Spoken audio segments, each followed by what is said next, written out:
సరే ఇప్పుడు ఏం చేయాలనుకున్నారంటే సమాజాన్ని మార్చడానికి మీరేదైతే అంటే కొత్త పార్టీ పేరు ఇంకా అనౌన్స్ చేయనట్టుంది. మీరు ఒక ఇంటలెక్చువల్ ఫోరాన్ని కూడా అంటే నాకు తెలిసినటువంటి మీకు అంటే నల్లమోతు చక్రవర్తి గారు కావచ్చు, మీరు కావచ్చు, ఇంకా ఇతరత్ర సభ్యులతో కలిసి అంటే రాష్ట్రాన్ని ఏదో బాగు చేయడానికో లేకపోతే ఏం చేయడానికో అంటే ఏ పైన అంటే రూల్ ఆఫ్ లా సరిగ్గా లేదా, హెల్త్ సరిగ్గా లేదా, ఎడ్యుకేషన్ సరిగ్గా లేదా, వ్యవసాయం సరిగ్గా లేదా, అంటే మీలాంటి ఐపీఎస్లే జేడి లక్ష్మీనారాయణ గారు లేకపోతే బివి లక్ష్మీనారాయణ గారు ఉందాం, ఆయన కూడా నాకు బాగా పరిచయము. సో ఆయన కూడా జై భారత్ పార్టీ అనేది ఒకటి పెట్టారు. అంటే ఏం జరిగిందో చూసాము. సో అలాంటి వ్యవస్థని అంటే మొత్తం సమాజాన్ని మార్చేస్తుంటే ఎట్లా మారుస్తారు? ఏం మారుస్తారు? ఎందుకు పెట్టాలనుకున్నారంటే ఏం చెప్తారు సుదీర్ఘంగా మీరు? సో, ప్రజా జీవితంలో ఉండాలనేది నా నా ఉద్దేశం. రిటైర్ అయిన తర్వాత ప్రజా జీవితంలో ఉందామనేది నా ఉద్దేశం. రిటైర్ అయిన తర్వాత గవర్నమెంట్ దగ్గర కూడా నేను కూడా రిప్రజెంట్ చేశా. ముఖ్యంగా నాకనిపించింది ఏంటంటే, ఈ 5 సంవత్సరాల జగన్మోహన్ రెడ్డి గారి పరిపాలన అనేది ఆంధ్రప్రదేశ్ రాష్ట్ర చరిత్రలోనే ఒక చీకటి అధ్యాయం. హ్మ్. నాకు హ్మ్. నా అభిప్రాయం ప్రకారం. Right. You don't have to agree with whatever I say. Yeah! But allow me to say what yeah! I please. Feel. Please go head. ఒక చీకటి అధ్యాయం అనేది నా ఉద్దేశం. హ్మ్. అది మళ్ళా తిరిగి హ్మ్. ఆంధ్రప్రదేశ్ ప్రజలు అటువంటి హ్మ్. దుర్మార్గానికి, అటువంటి విధ్వంసానికి హ్మ్. గురి కాకూడదు అనేది నా కోరిక. హ్మ్. ఆ దిశగా నేను పనిచేయడానికి సిద్ధంగా ఉన్నానండి. హ్మ్. మీతో పాటు కలిసి కూడా పనిచేయడానికి సిద్ధంగా ఉన్నా. గవర్నమెంట్‌లో ఉండి కూడా పనిచేయడానికి సిద్ధంగా ఉన్నానన్నా. హ్మ్. వాళ్ళు ఆలోచించి చెప్తాంలే అని అన్నారు. హ్మ్. ఆ తర్వాత ప్రాబబ్లీ ఫర్ వాటెవర్ రీజన్ వాళ్ళకున్న రీజన్స్‌కి రైట్. హ్మ్. నన్ను పోలీస్ హౌసింగ్ కార్పొరేషన్ చైర్మన్‌గా ఇచ్చారు. అపాయింట్ చేశారు. TDP government. TDP government. Yes. మరైతే నా లక్ష్యాలకిను వాళ్ళు అనుకున్న దానికి. వాళ్ళు నాకు ఇద్దామనుకున్న రోల్‌కి హ్మ్.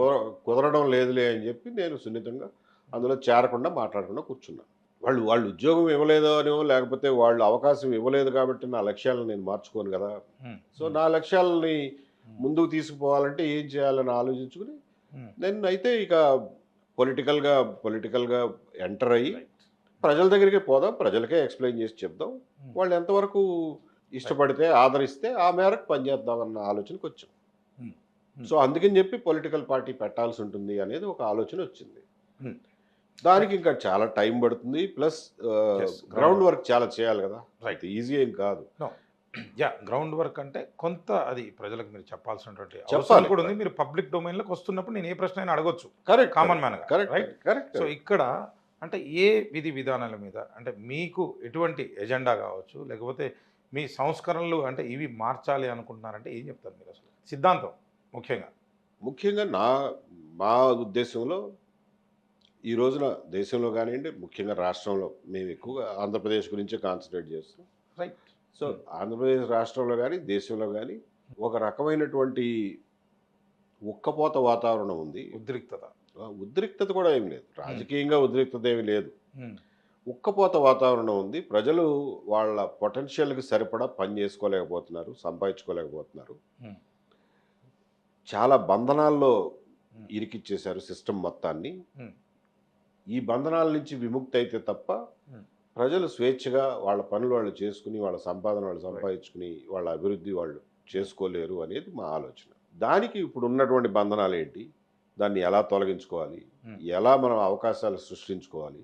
హ్మ్. ఎలా అందరికీ అవకాశాలొచ్చేలాగా సమాజాన్ని నిర్మించుకోవాలనే దాని మీద మాకు కొన్ని నిర్దిష్టమైన అభిప్రాయాలున్నాయి. ఆ అభిప్రాయాలని క్రోడీకరించుకునే పనిలో ఉన్నాం ప్రస్తుతం. హ్మ్. అంటే హ్మ్.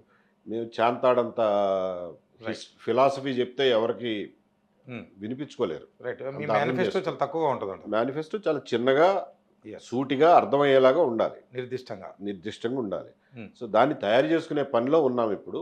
హ్మ్. ఈ మధ్యలో ప్రజల విషయంలో మా దృష్టికొచ్చినటువంటి ఇంపార్టెంట్ సమస్యలు ఏవైతే ఉన్నాయో వాటిని ఎత్తి చూపుతూ అదే వాటిని గళమెత్తే ప్రయత్నం చేస్తున్నారు. గళమెత్తే ప్రయత్నం చేస్తున్నాం. హ్మ్. హ్మ్.